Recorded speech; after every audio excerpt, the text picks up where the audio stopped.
You've tuned into another edition of The Break Room, a weekly conversation about how the City of St. Augustine works from those who do the work every day.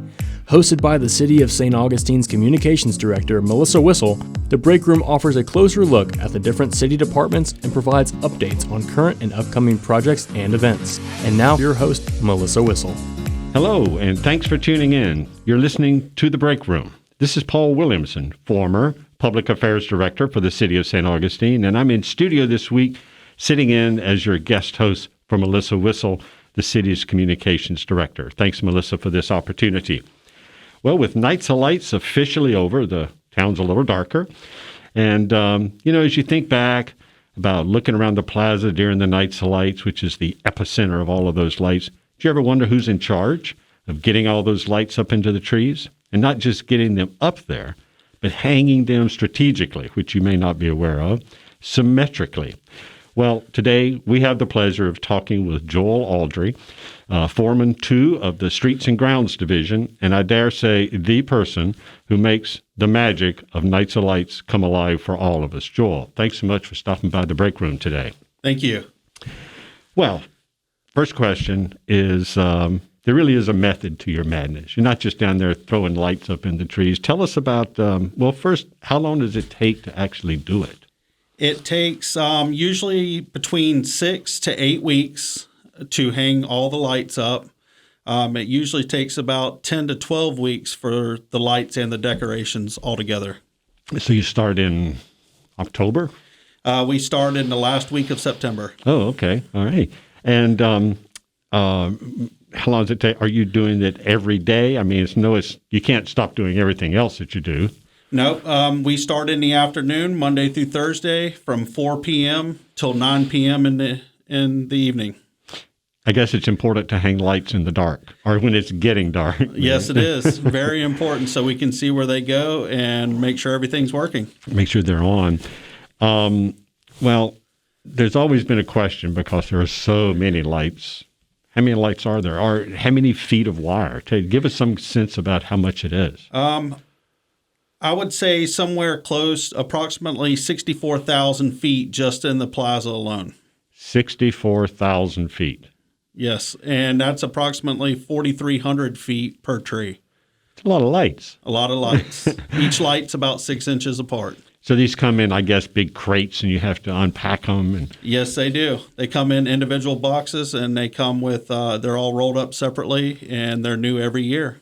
So I've got a roll of lights. What am I doing with it? How am I getting them up into those trees? Okay, we have an employee that's on the ladder down below, and he plugs them into our electric box. And I send down a rope from the top of a bucket tree and bucket truck, and he hooks it and ties it to the rope, and I pull it up, and we start there. We don't unroll the line all the way completely. We take it and we zip tie it to the tree, to the first branch, and then we go up in the bucket truck to the second spot that we attach to, and then it usually gets 3 attachments all the way up. So, when you're decorating a Christmas tree at home, you're trying to lay them out so they're evenly spaced. Do you have a system where you kind of know where they are when you're doing this? I do, and that's the part about us being down there when it starts to get dark, so we can see where they go. And I've been doing them for 5 years now, so the first year or two, it took me a while to get used to my gaps on where they would go and positioning them. Mm-hmm. But now I do it out of kind of memory. So, but we give them a certain amount of gap. Usually it's close to 2 feet as you can each in between. And we do 17 strands of lights on each side of the tree. Okay. And the tree, it's the oak trees. It's the big ones that you decorate. Yeah. Yes, we have 15 large oak trees. And we take them all the way to the top and over the top of them. And I can tell you this year coming up, we're adding an oak tree.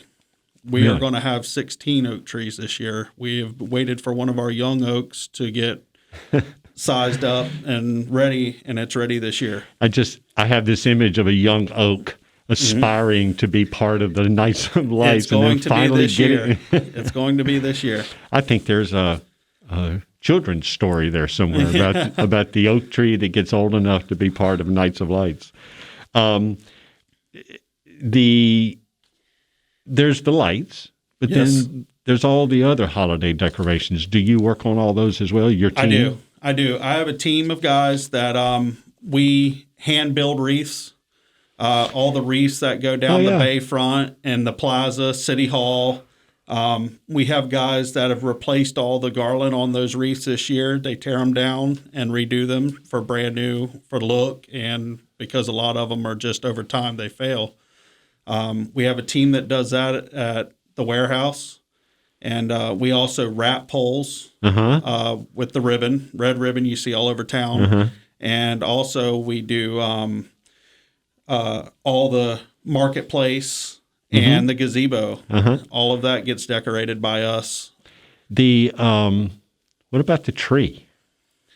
Tell us about that, where it comes from, and it Okay. was, I have to tell you, it was spectacular this year. It was great. Yes, this year we got it from Sugar Mountain, North Carolina, and it was delivered by the owner of the tree farm in North Carolina. And previous years we had been getting them from a different purchaser, and we are going to probably continue as long as we keep that style of tree to get it from Sugar Mountain. They did really good for us this year, and it's a beautiful Fraser fir. And they brought, it was supposed to be 22 feet, and this year it was 24 feet. Oh, an extra couple of feet there. Yes. We were really happy with them this year. And it really is a spectacular centerpiece. Yes. Right there in the center of the plaza. So, well, let me ask you one more thing. This is kind of a legend here in town, and I want to get to the bottom of it. There's been a story about that City Code has all these white lights. Everybody's got white lights. Yes. But there's one red light somewhere. Tell us about that. Okay, there's we have a guy that has continued to put in a red light in the strands in the oak trees, and he puts one red light in and has since 1991 or 1992, since he started the original Nights of Lights. And his name's Bobby Mangles, and he's done it for his daughter every year. It's kind of a little game for her to come down and look for this light when the light up happens. And it has spread through this town. Even when I was young, everybody went downtown to look for this red light. And he continues to do it to this day. Every year he meets up with me and gets a red bulb from me, and he doesn't tell me where it goes. Okay, you don't know. I don't know. He goes and does it on his own time, and does it every year. It's a great tradition.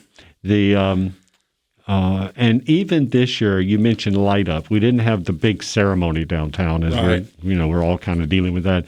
But it seems that the amount of people wandering through the plaza throughout the nights, it didn't diminish much. People still love it, don't they? It was great. I went down there on the second week. I didn't go down there on the first light up weekend, but I went down there on the second weekend, and there was as many people down there as there ever has. And, you know, the shop owners down there, they really appreciate it. They love it. They're out there and they're greeting people, and they're really happy about it.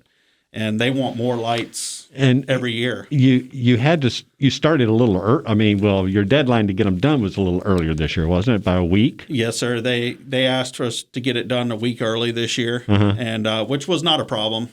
It just pushed us a little bit harder to do it, and but it turned out beautiful. Great. I need to let everybody know you are listening to The Break Room, and this is Paul Williamson, former Public Affairs Director of the City of St. Augustine. And this week I'm sitting in as a guest host for Melissa Whistle, the city's Communications Director. And we're talking to Joel Altry, Foreman 2 of the Streets and Grounds Division. And as I said before, Joel is the guy that he and his team that really make the magic of the Nights of Lights come to life. So, Nights of Lights ended the last day of January, the last night. Now what? What have you been doing since then? We have been dismantling. We have been taking down the lights. We start with all the decorations first before we touch the trees. The first thing to come down is the Christmas tree. It's kind of toasted after a few months of being up, and a lot of pictures have been taken around the Christmas tree. It comes down, and we recycle the Christmas tree.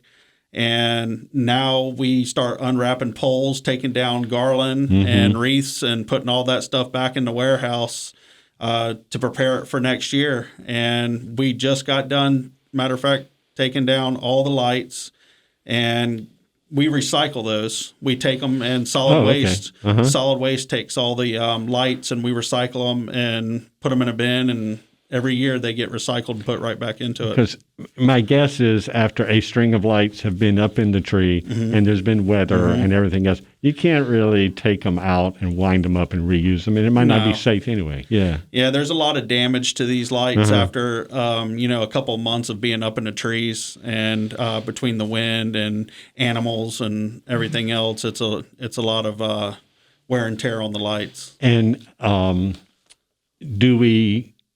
partly because of winter, partly because of all those people we talked about. But do you usually resod the plaza after the Nights of Lights?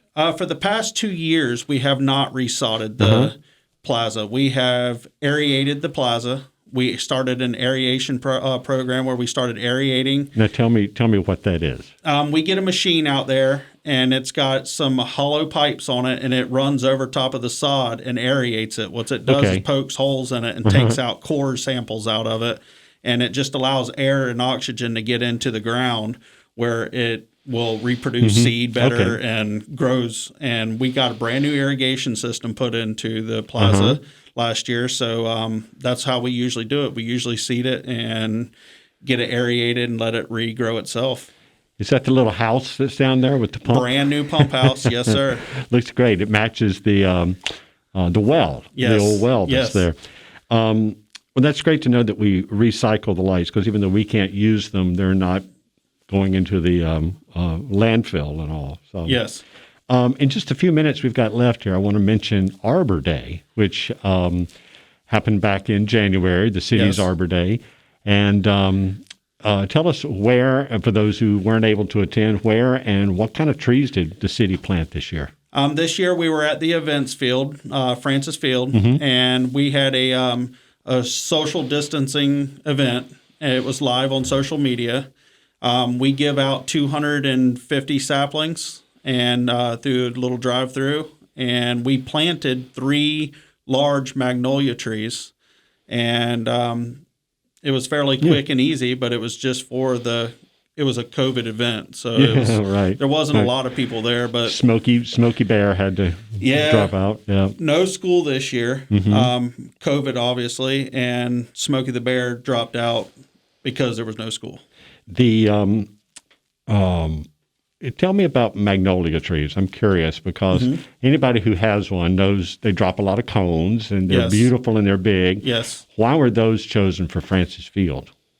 For one, they were available. Okay. And also, they're going to grow really big. We have some large sycamores that are down there already in Francis Field, and we want these trees to grow as large as those trees are going to grow. Great. And these trees were chosen just because of that. They're going to grow really huge. They're going to become beautiful shade trees, and they'll be a nice addition. And plus, they put off a beautiful white flower. Oh, yeah, they do. That's true. That's true. I know that I'll brag here a little bit, I have a maple Arbor Day tree in my yard that's been there for about almost 20 years now. Wow. And it's just beautiful. They work. You just take care of them, plant them, care for them. Joel Autry, foreman in the foreman 2 in the Streets and Grounds Division, the master of Nights of Lights. Thanks so much for coming by and kind of pulling back the curtain a little bit so we can see how all of this magic happens. Thanks a lot. Thank you for having me. And we wrap up another edition of The Break Room, and I hope a lot of your questions were answered today. If we didn't, please take a minute to drop an email to info@citysaintdog.com and let us know what you missed, and if there's someone else that you would like to hear be featured here on the program. We want to keep you informed about what's happening in and around the city, and most importantly, that you hear it from the people who are doing the work and making it happen every day. So remember, to stay connected, you need to stay connected. You need to be connected. Like us, follow us on all of our social media platforms, Facebook, Twitter, and Instagram @City Saint Aug. And of course, please visit us on our website at cityofstaug.com, where you can sign up for our weekly newsletter. That's news and notes delivered to your inbox every Friday.